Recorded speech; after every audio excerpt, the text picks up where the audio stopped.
300 বছরের পুরনো রাজবাড়িতে কখনো থেকেছো? তাও মাত্র 1500 টাকায়। কলকাতা থেকে মাত্র 1.5 ঘন্টা দূরে গাড়ি নিয়ে পৌঁছে গেছিলাম বসিরহাট ধান্যটুরিয়ার শাহু রাজবাড়িতে। ট্রেনে শিয়ালদা থেকে হাসনাবাদ লোকালে কাঁকড়া মির্জানগর স্টেশনে নেমে অটো বা টোটো করেও চলে আসতে পারো। পৌঁছতেই ওয়েলকাম ড্রিঙ্ক হাজির। আমরা ছিলাম রাজবাড়ির কাছারি ঘরে। রাজবাড়িতে 2টি ঘরে রাতে থাকার জন্য সুব্যবস্থা রয়েছে। বেলজিয়াম টাচে টাচ করা বড় বড় জানলা আর দরজা, অয়েল পেন্টিং গুলো আজও যেন ইতিহাসের সাক্ষী রেখে চলেছে। প্রায় 250 বছরের পুরনো সব ফার্নিচার আর বেড। ব্রেকফাস্ট সেরে চলে গেলাম রাজবাড়ির ঠাকুর দালান দেখতে। ঘুরে এলাম রাজবাড়ির বিশাল ছাদও। লাঞ্চ সেরে টোটো নিয়ে ঘুরে দেখলাম আশপাশের বেশ কিছু স্পট, যেমন সাউদের বাগানবাড়ি, রাধাকৃষ্ণ মন্দির, গায়েনদের রাজবাড়ি, নাট মন্দির, বাগানবাড়ি, বল্লভদের রাজবাড়ি, রাসমঞ্চ, জগন্নাথ মন্দির, সত্যজিৎ রায় বিনোদন পার্ক। রাজবাড়িতে রাতের পরিবেশটা কিন্তু গা ছমছমে। ঢুলঢুলিতে প্যাঁচার ডাকও শোনা যাচ্ছিল। স্ন্যাক্সের আড্ডা জমলো আমাদের। তারপর চলে এলো ডিনার।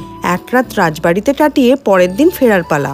আমাদের এক রাত রাজবাড়িতে থেকে বেশ ভালো লাগলো। আপনারা চাইলে ডে আউটিং বা 1 নাইট স্টেও করতে পারেন। রাজবাড়িতে প্রি ওয়েডিং ফটোশুটও হয়। আমার স্ক্রিনে দেওয়া নাম্বারে বুকিং করতে পারেন। বাকি ডিটেলস ক্যাপশন